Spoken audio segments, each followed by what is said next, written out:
Alright, if you've already seen my top 10 best of January 2018, then you know that I have only seen 4 movies so far this year that are under 3 stars, at least when it comes to rounding to the nearest half or whole.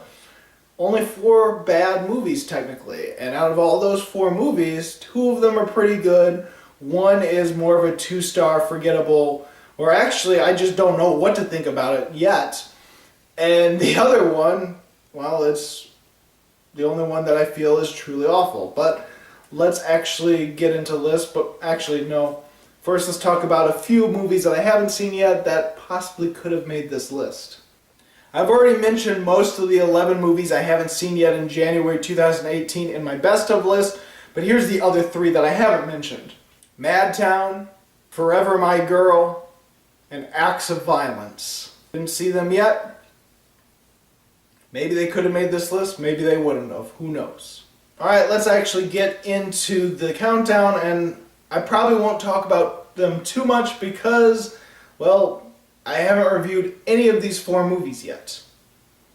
So, let's just get into them. My number 4 is 12 Strong, and I know there's probably a bunch of people that love this movie or think it's great, and I'd understand that. I totally am fine with that. It's not like I'm gonna bash you for liking this film.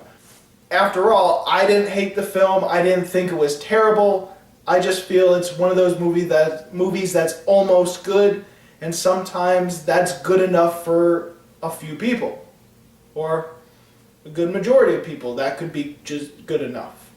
Even though I like war movies, I like action movies, sometimes there's a few of them that, especially with the modern war movies, that I get irritated with, such as characters just being sort of immature and just like dude bro and just, yeah, those are the kind of characters that are very common in some of these war movies, these macho men that have no real character development and just sort of act immature and act like kids among their friends and just like they're teenagers. That's one of the only things that I absolutely hated about 13 Hours.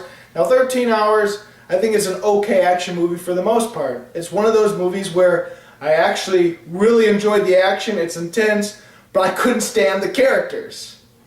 And so it evens out to more of a 3 or even a 2-star movie, who knows. And I know I never reviewed yet Only the Brave, but I couldn't share my sentiment on it being a great movie. I know it was critically acclaimed, and I know there are people that really liked it, but it has one of those things in Only the Brave that I can't stand, and that is the type of characters that are the characters in Only the Brave, being these dude, macho, bro characters that are immature and act childish.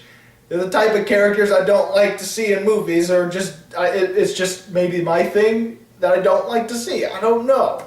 It's just one of those pet peeves that I have.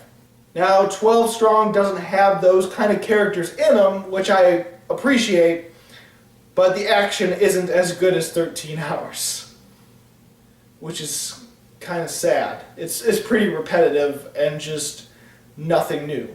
In fact, the thing that 12 Strong has going for it is the story and how they have to achieve this mission and how they have to work with this warlord or this general or whatever you want to call him in the country. Anyway, the main character, Chris Hemsworth's character, and the general that he has to work with and sort of bond with, that whole storyline is the best thing about the movie, and it's the thing that the movie has going for it that keeps it from being just mediocre and forgettable. And so for me, it's more of a almost good movie. My number 3 also falls in the category of almost good. And it's a franchise. It's a trilogy. It is Maze Runner: The Death Cure. And I was not looking forward to this movie whatsoever.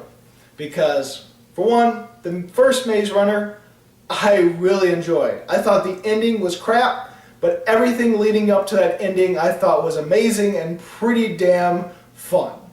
So yes, overall, I enjoyed the first one. The second one, I can't even remember what happened in the second one. I almost forgot some of the characters. Like, there are characters introduced at the beginning of this film, and I'm like, wait, were they characters from the second one? What is their relationship? It makes it sound like these characters are important. I don't know. I have no idea who they are. But I will say this, the Death Cure is definitely way better than the second one, or at least what I can barely remember of the second one.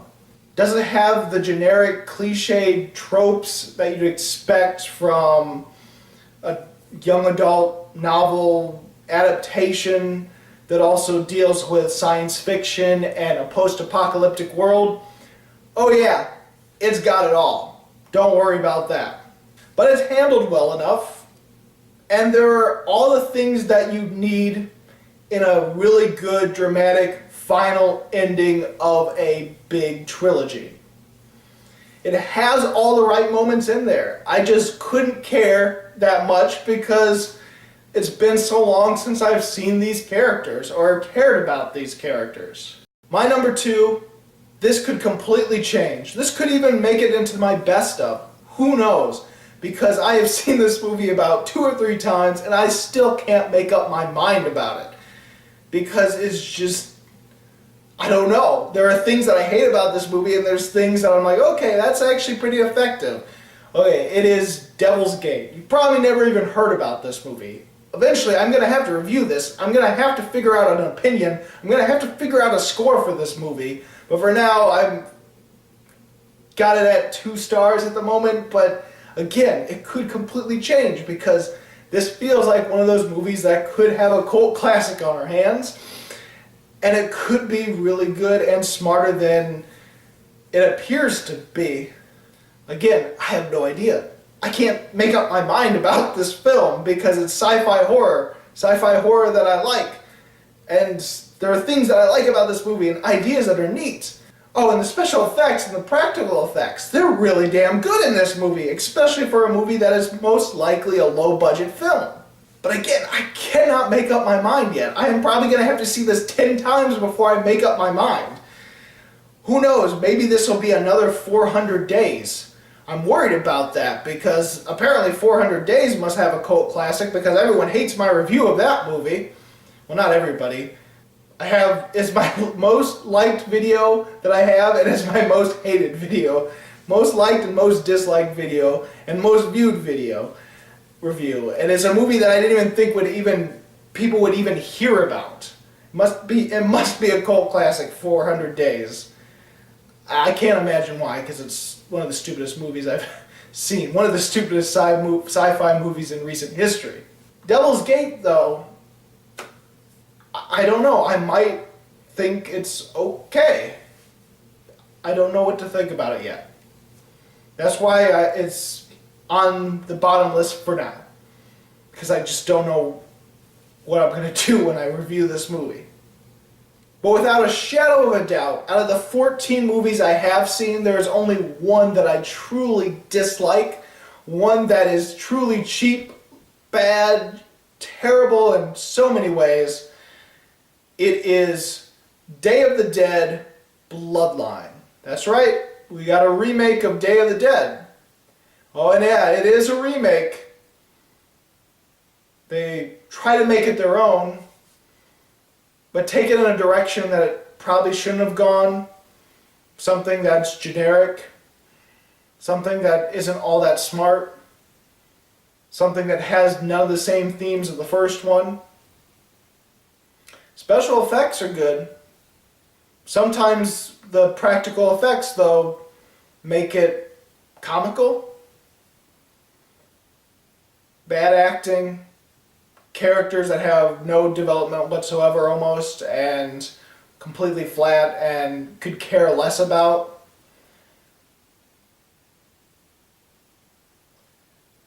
I know I'm going to have to do 2 reviews of this movie. I'm going to have to do a non-spoiler review, and then I'm going to have to go through the whole thing and do a longer review. I haven't done a longer review in quite some time.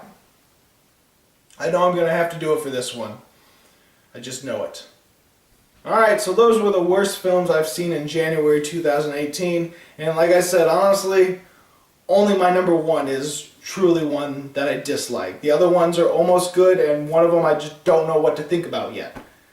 What are the movies that you disliked in January 2018, if you've even seen any movies from this January? Because a lot of people tend to avoid January unless it's Oscar movies coming out to their theaters finally. Like, The Shape of Water I just got last week. Our theater finally got The Shape of Water last week, and we're getting I, Tonya finally this week. So I'm starting to see the Oscar movies finally. Still no Call Me By Your Name though, and still no Phantom Thread. Anyway, if you like this video and you want to see more, please subscribe and check out my movie reviews and countdowns of other months, other years. Go ahead and check them out. And as always, this is Bruce Gifford, and this was Just My Opinion.